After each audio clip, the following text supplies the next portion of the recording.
dweller of the dark. We are a channel honoring the yellowed and blackened bones of many prominent authors. We will be digging up several obscure, strange, and forgotten authors who influenced many of the great horror, science fiction, and fantasy writers today. Comment below if you like. If you have authors that you'd like to see recognized, list them in the comments or contact our author page. Subscribe for more tales of the horrifying, obscure, strange, and forgotten. We'll have quite a collection climbing out of the tombs. If you like any of our tales, comment, ring the bell, and crush the like button below. Unknown Horror Masters. The Skull and Bones collection has risen from the grave. More beast to be released soon. Find us on Fiverr to raise 7 kinds of hell. Check out our other stories on our websites: YouTube, BitChute, Rumble, Dweller of the Dark. Official website, dwellerofthedark.com. Kindle Vella, new serialized novels and novelette. Weekly new episodes. Check out links below for Where the Wolf Dwells, The Curious Death of Dionysus Shall-Not. Our books and ebooks are on Kindle Amazon. Follow, support us on Twitter, Instagram, Patreon, Bandcamp. Dweller of the Dark. Children of Horror. The Seal of the Satyr. Robert Bloch. Roger Talquist had always known that he would return to Greece. The spell laid upon him in childhood had lingered through the years. After his father had brought him back to school in England, he never could forget the beauty of the ancient hills, of which the shepherd poets sang. Talquist's later career in archaeology emphasized the hold of the pagan on his soul. He dreamed of purple hills and marble ruins gleaming beneath an age-yellowed ivory moon. It was inevitable that he returned, and when the Oxonian expedition went to excavate a temple of Poseidon, he accompanied it to the land of his boyhood. Once arrived, his interest in the work itself slackened.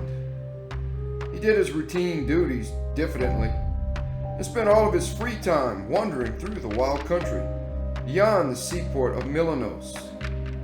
A short walk would bring him to the mystic hills and the shadowed treelands. His imagination quickened in the forest silence as he mused on the old lore of paganism he'd heard from peasants. Dryads dwelt in the woods, and harpies hovered. Skyways beckoned Roger Talquist to climb the green-studded stairs of the mountains, until, from some lofty eminence, he could gaze down on the plains where once lambs had gambled to the fabled piping of the goat god. It pleased him to have believed the ancient legends, and he decided to compile a monograph on local superstition. Here the rustics still knew the myths of Pan and the forest spirits. Talquist spoke Greek fluently, and the natives made him welcome in their simple cottages while they told of forgotten lore. And here, Roger Talquist met old Papa Lepulus, a tall, patriarchal oldster with the wrinkled, august face of some Cretan sea king. Papa Lepulus promised the dark, gray-eyed scientist an actual glimpse of an altar where his people had once worshipped the gods of the forest. It was an ancient place in the forest, a grotto where primitive folk had paid worship to the nature gods in olden days before the recording of history. Here were ruins that only a few knew about. The grotto was kept secret now that the Greek Orthodox Church held sway. Here were stones and carvings which might interest an archaeologist greatly, Papa Lepulus told him. "Take me there," Talquist said eagerly. "I must see this grotto." Lepus grew silent, stroked his beard, then scowled. I wonder if I dare, Mr. Talquist. Dare? Talquist exclaimed. You and I, we are modern men. We do not fear what the ignorant peasants hereabouts still tremble before. They are afraid? But what is there for them to fear? Lepus stared at the floor. Nothing, perhaps. But in that grotto, there is an altar where once men bowed to Pan, and they did more than that. Talquist listened eagerly. Yes, Lepus went on, if legends are to be believed, worshippers did a great deal more than bow. They gave sacrifices.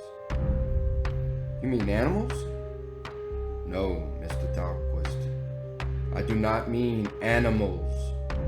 The forest gods desired things of men, the warm, living flesh of young maidens, and youth sated their divine appetites. Talquist smiled tolerantly. Well, what of it? Human beings were sacrificed in groves thousands of years ago. So what? I've heard of such things, of course. Surely today there's nothing to fear because once blood was spilled.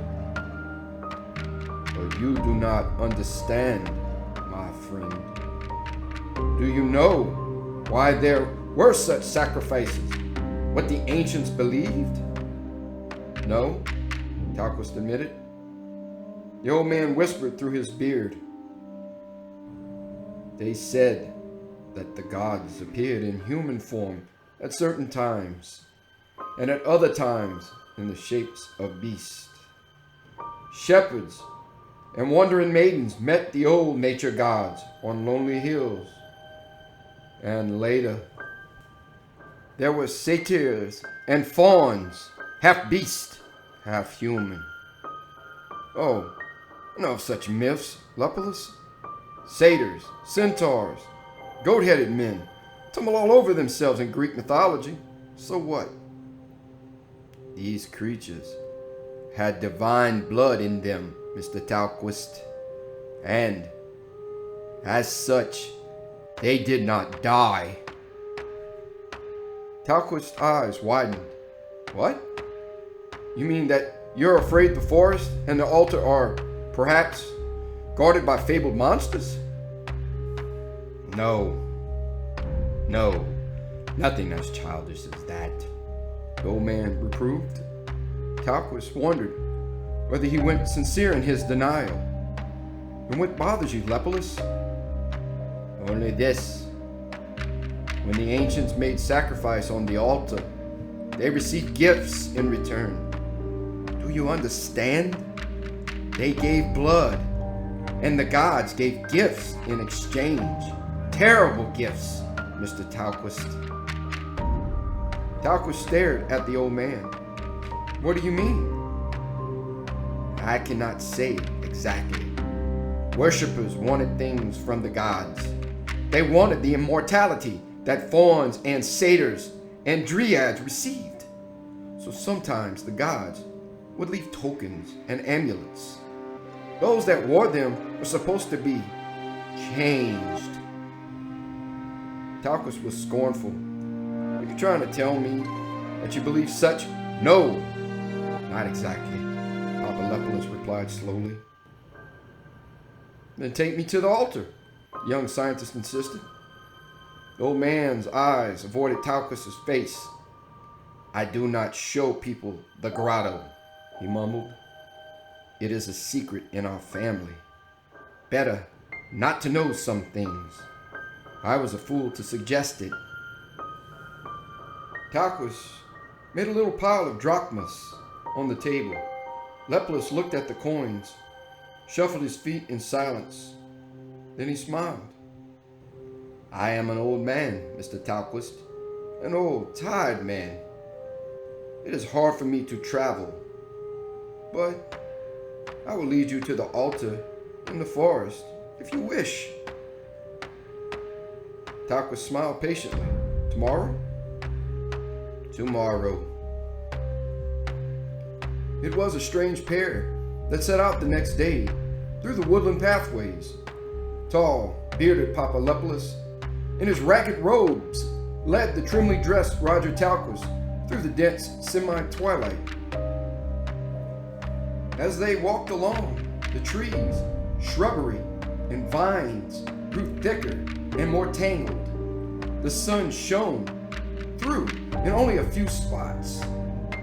At first, Talquist had followed the old man along a definite path where birds sang gaily from the branches.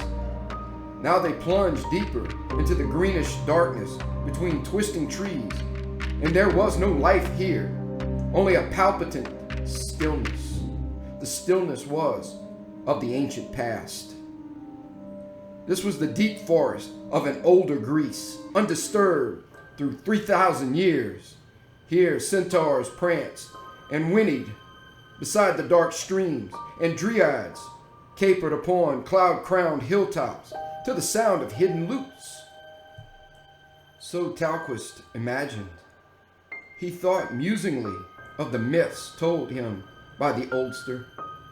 They seemed appropriate enough now in this setting. Lepulus plodded ahead silently, almost furtively. Now that he had embarked on the trip, it seemed he did not relish this journey. Talquist noticed how the oldster kept peering over his shoulder toward the silent trees. Lepulus seemed frightened. It was almost as though he believed the fantastic fables of which he had spoken. Through deep glades and great lonely swamps they toiled. And again Talquist marveled that the old man did not lose his way in the trackless marshes. But at last they took a winding trail which led through a thicket and into a sunken grove, bordered by a land of tree-guarded twilight. Roger Talquist gazed in silence at their goal. His eyes noted the great grassy ring in the center of the low grade, and he saw that the crumbled stones surrounded it in a sort of half-imaginary pattern. It was a moot question whether these rocks had been naturally or artificially placed. If the latter, they had been laid at a time incredibly remote. But they did resemble a crude altar circle, and the great stone in the middle might easily have served the purpose of a sacrificial slab. They descended upon the grotto, and then Talquist took the lead while his aged guide hung back. Talquist examined the stones and noted the faint, rusty stains still visible on their tops. He fumbled amidst the fragments of broken rock that littered the bases of the altars in search of some ancient token or relic. And then Roger Talquist saw. The grass was damp and pressed down. The earth was wet. And in a circle about the central altar were the unmistakable imprints of hoofs. Talquist gasped. "Come here, Lepulus," he exclaimed. The old man looked down at the hoof marks, clear and fresh. He smiled unfathomably. "I warned you, Mr. Talquist. There are creatures who seek this lonely altar." "Nonsense," he stammered. "I merely wanted to ask you about wild goats. Are there any that might graze here?" The old man's smile was more enigmatic still. "Wild goats?" he said. "Look again, Mr. Talquist. These are not goat tracks." Talquist looked, and they were not goat tracks. These great hoof imprints in the earth. But they had to be. Why was Lepulus laughing so? "I warned you, Talquist," the old man went on. "I told you about what lurks, still undying, in the forest. I told you how my family knows, has always known, and guarded the secret of the ancient faith. I told you how one can sacrifice on this altar and receive a gift from the gods, a gift of eternal life and power. For the gods send a token conferring their reward upon the sacrifice. It is not pleasant to live in a changed shape, perhaps, but it is better than dying. What was the old fool raving about? Had he gone stark mad? Lepidus's voice was shrill now. I warned you, remember that. I tried to keep you from coming, but you insisted. I am weak, I know. Weak because I am old and do not want to die. I'm afraid to die. I would far rather live, even in changed shape. And so, Mr. Roger Talquist, now that we are at the altar, the time has come. It came then, so swiftly that Talquist was caught wholly unprepared. Even as he was speaking, Lepidus edged closer and closer. Then suddenly, from out of one ragged sleeve, a knife flashed. Lepidus raised the gleaming blade on high and brought it down in a vicious stroke. Talquist dodged desperately aside, just in time. But the old man, laughing insanely, was gripping him harshly by the throat. The knife raised again, and Talquist was forced back against the altar stone. The blade trembled. Lepidus tightened his grip, and Talquist knew with an icy heart that he must die. With the strength of panic, Roger Talquist raised his free arm and caught the old man's wrist. He lunged forward, twisting Lepidus against the stone, and then wrestled with the mad strength of the shrieking patriarch. The knife bit keenly several times as Lepidus stabbed futilely again and again. "Oh, great Pan, aid me!" screamed the old man.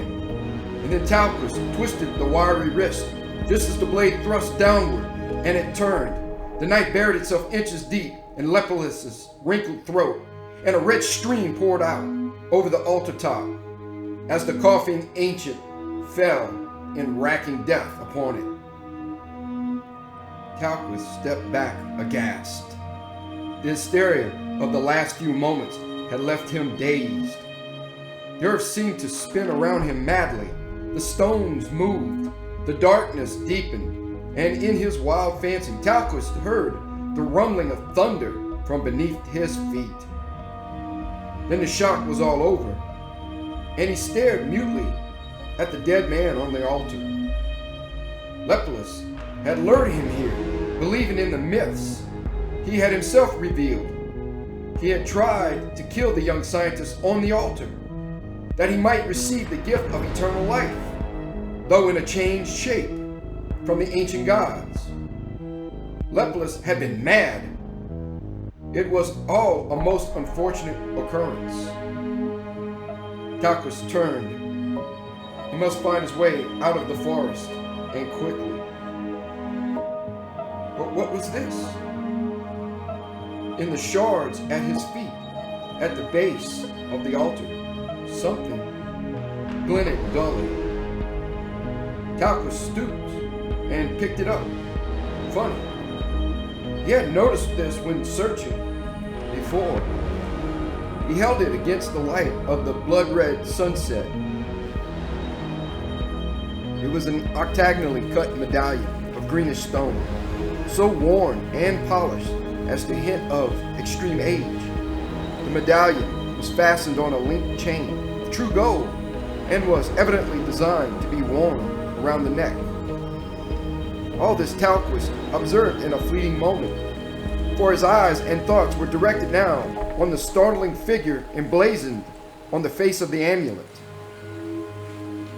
There was something about the technique of the design that puzzled Talquist, even while it disturbed him.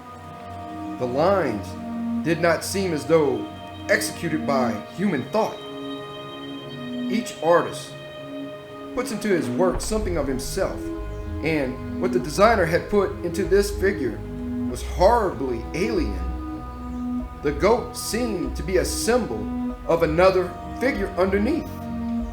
A figure Talquist couldn't make out, but which he knew instinctively was lurking there. The metal was of a peculiar luster. The carving was unnatural, and looking at the thing somehow shocked Talquist. The goat was the symbol of Pan, and perhaps the wild ravings of Lepidus, with his talk of gifts from forest gods, had unnerved the scientist. Roger Talquist stared at the evil figure as he absently fastened the golden chain about his neck. With a start, he realized what he was doing. Why had he put the amulet on? He raised his hand to remove it, and as he touched the stone, he received a second shock. The stone was quite warm. There was a tingling in Talquist's fingertips, a tingling not altogether unpleasant. The stone was radiant and warm as ardent flesh, as though it possessed some radioactive properties. In a second, the sensation passed, and Talquist was brought sharply back to reality. A breeze now curled out of the encroaching night. The twilight grove was eerie, and the trees were fantastic figures bowing in the wind.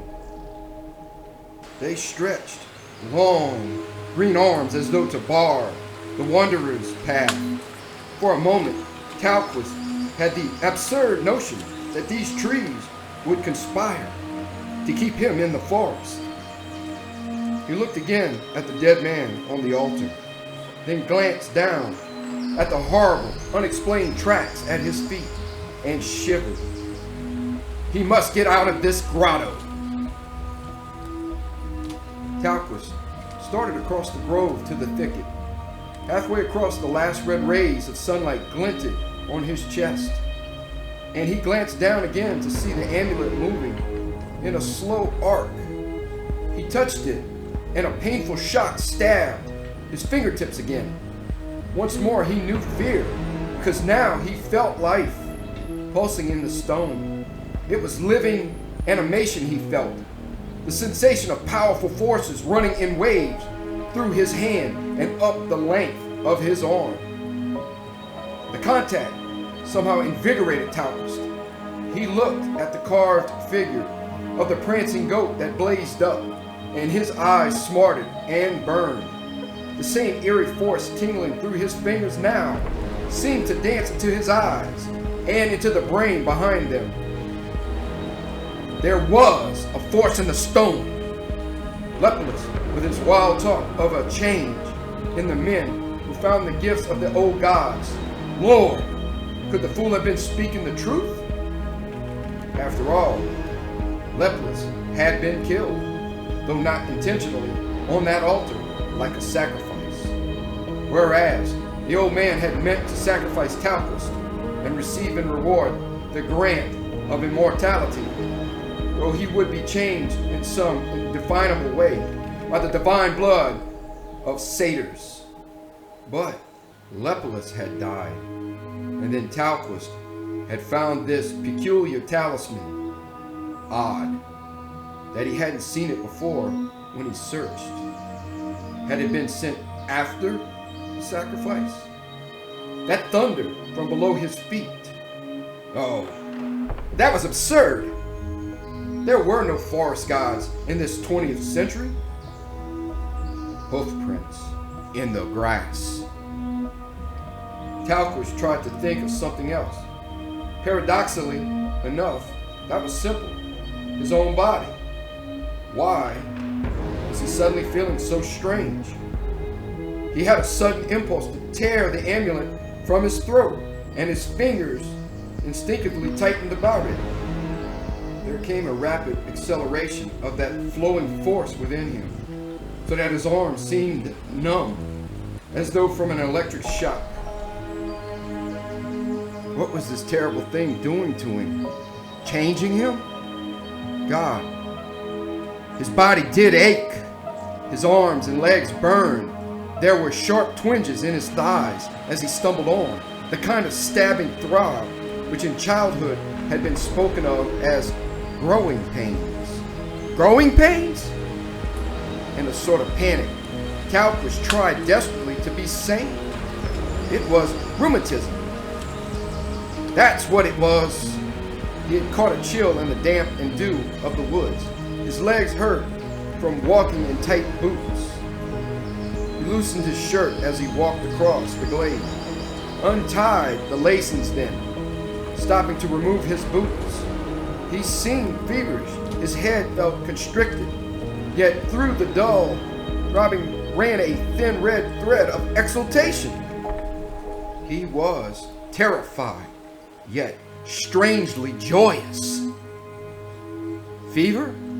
Perhaps.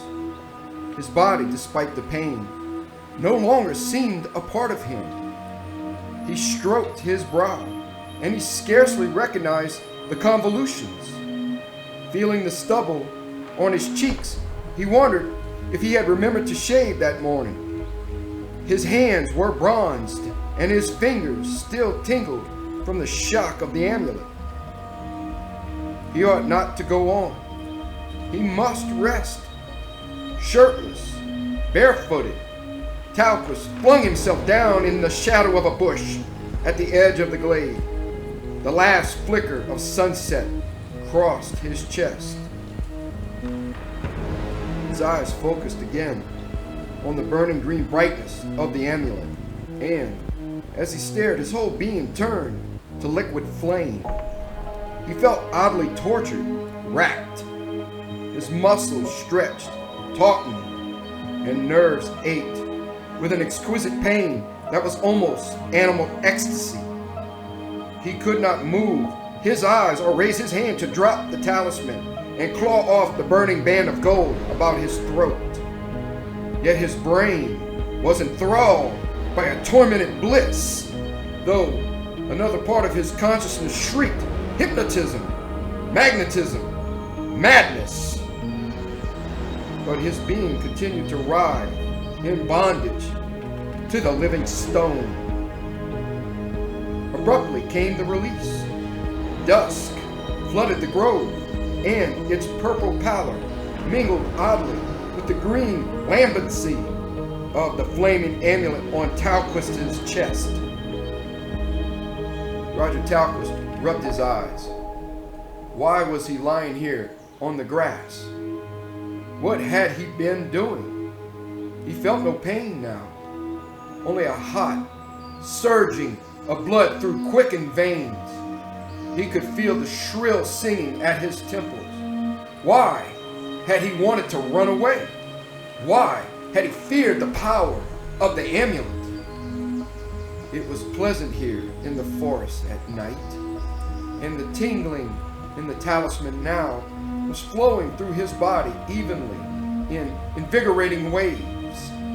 Whatever the power in this seal of the Satyr, be it natural or supernatural, it was good.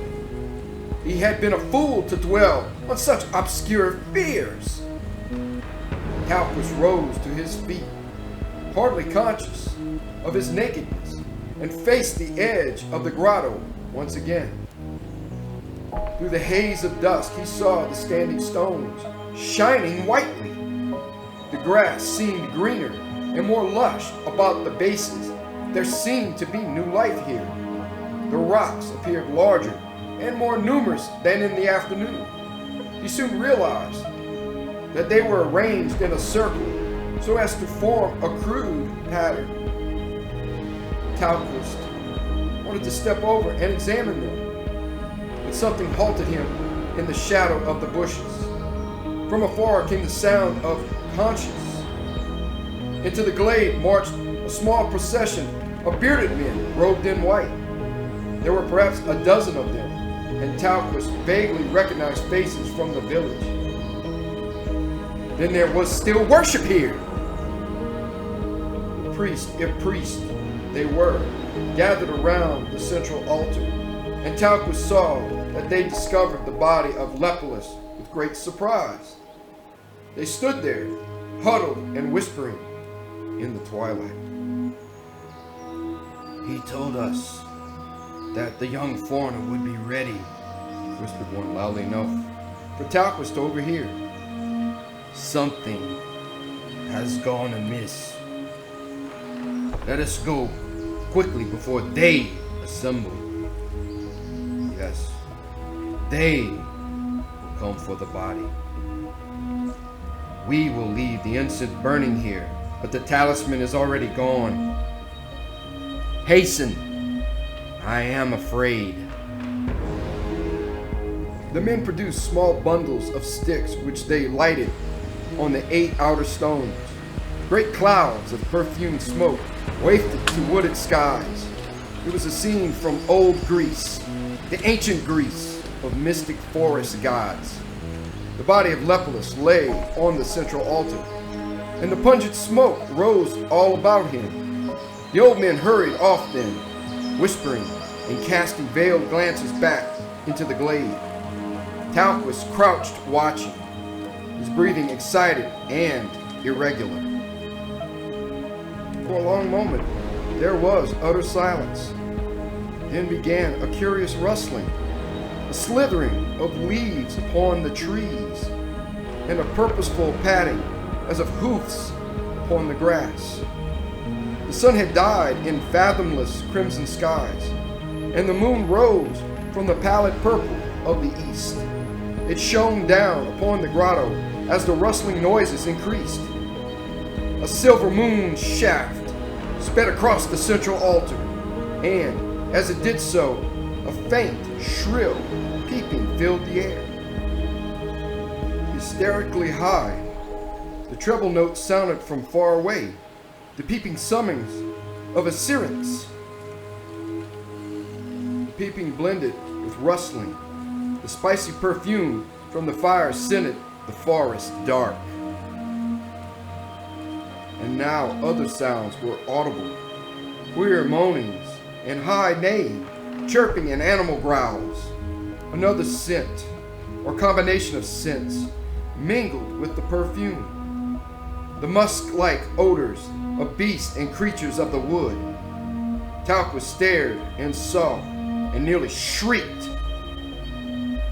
For into the grove the forest creatures headed, bounding and leaping and pawing the hard-packed earth. Shaggy and manlike, the fawns capered about in the moonlight, their goatish beards wagging to their squealing laughter. Here were the living creatures of myth. Whole body, maenads, stamped into the glade with throaty bellows of guttural mirth, shaking their hairy heads in bovine playfulness. Across the sward, the centaurs pranced, their sly, wicked faces wreathed in lustful grimace, their stallion bodies flexed with animal vigor. They snorted and reared, bringing spiked hooves down to strike fire from the altar stones. Now Talquist understood the hoof prints on the grass. Hoarse cries, the Egyptians bounded in, lifting their horrid goat heads to bleat at the moon, and stretching their shambling legs and shapeless paws in animal ecstasy as they sniffed the aromatic incense of the spice perfume. The far-off piping grew more frantic still, and the whirling forest creatures laughed more shrilly, whirled more wildly, sniffing the reek of the smoke, and bathing in moonlight as they danced and gesticulated amidst the altar stones. Talquist gasped. Fabled legends come true. He glanced down at the seal of the satyr on his breast, then looked up as a shrill screaming sounded. The living shadows of nymphs emerged from the rushes that bordered the stream within the forest. They danced over the grass and flung their wet green hair in carefree abandon as they wheeled before the beastmen. There was one green-haired creature with eyes red as blood that Roger Talquist watched closely. The strength surging in him leaped at the sight of her as she postured with the rest. Now the creatures saw what lay upon the altar top. A fawn crept close, gesturing to to his less emboldened companions. One hairy paw reached out to touch the body of Lephalus, a black satyr capered before the corpse. His nostrils flared as he fumbled at the old man's beard. A centaur trotted past, so that his sweaty flanks brushed the stone. The nymphs tittered shrilly. They gathered before that inner altar, and their eyes and hands and lips caressed what lay upon it, and they laughed and bleated. When they turned away, they dragged the body with them. The piping scurried higher in its shrillness. The peeping syrinx, the scent of smoke, the shrieking laughter. These things finally made Talquist emerge from the bushes. He did not think of what he had seen. He felt only the drumming of the incredible scene in his blood, fusing his being in strange response. The dance of the forest creatures had become a pursuit, and the nymphs fled before the insane figures that scurried after them in the darkness. Hoarse screams filled the night. Then the syrinx sounded, swelled, merged into a gigantic, triumphant bleat. The horde bore the body of Lephalus into the dark forest.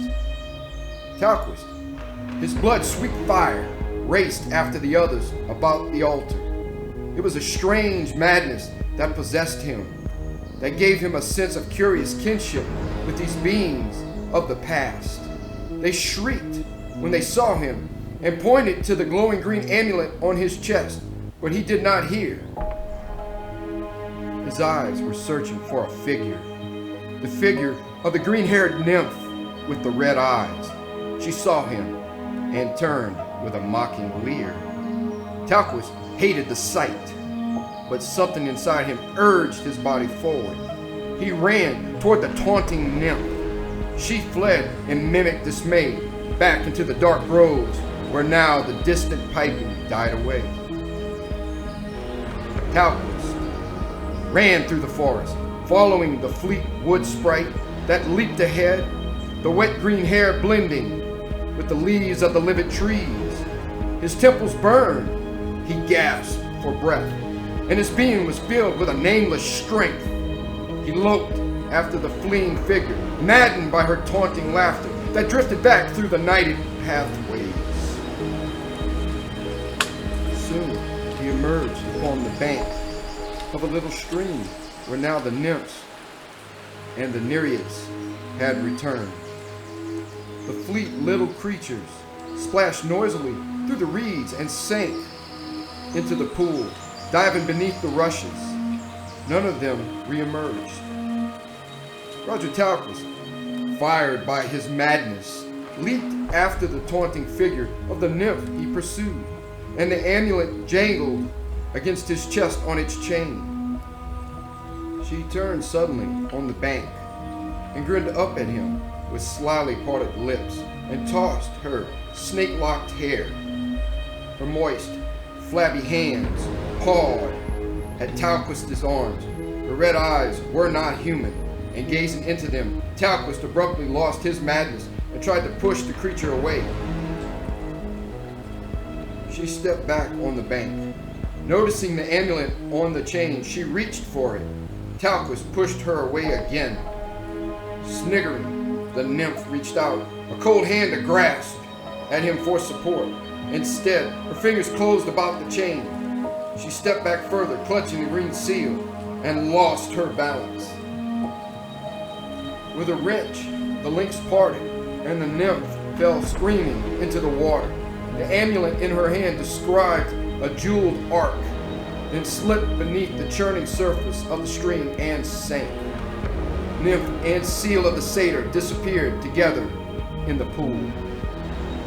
Roger Talquist stood on the bank, staring stupidly at the widening circles in the water. He remembered now. He was cold, naked, standing in the woods at midnight after chasing the phantoms of fever and delirium.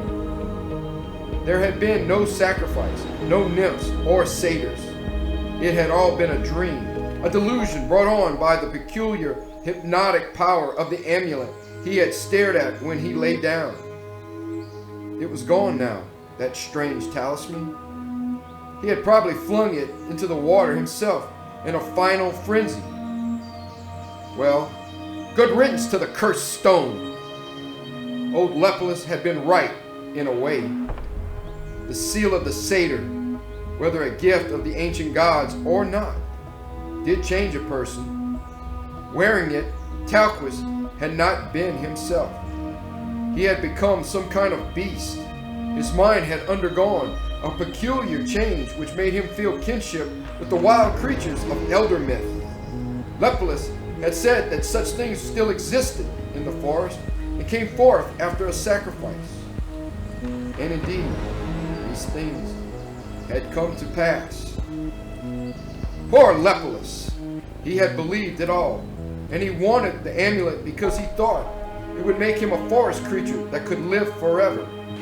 He had wanted it enough, believed enough, to risk murder. And he was dead, and the amulet was gone. Talquist mused. Oddly enough, he had not believed the old man's tale that the amulet could change one. He should have known it was some kind of allegory. The seal caused a mental change rather than a physical one. Assuredly, it had hypnotized him into thinking his body was different. Indeed, he had felt different. Still did, in fact. Those tingling vibrations. But what was he doing here? Better go back to the hotel now and try to forget his delirium.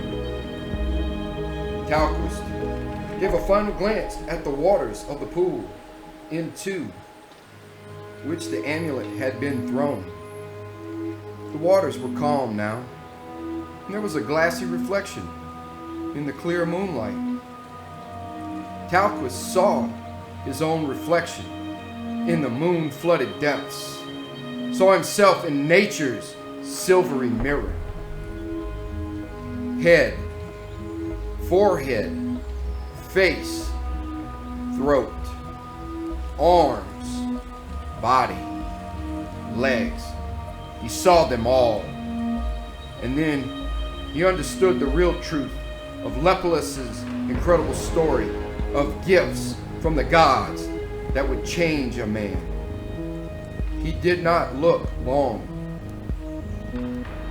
A single moment of numbing realization, and then he leaped into the pool. Leaped straight into the deepest water, breaking with his body the mad reflection he had seen on the mirrored surface. For, staring down at himself, Roger Talquist had seen the face and the figure of the wood god Pan.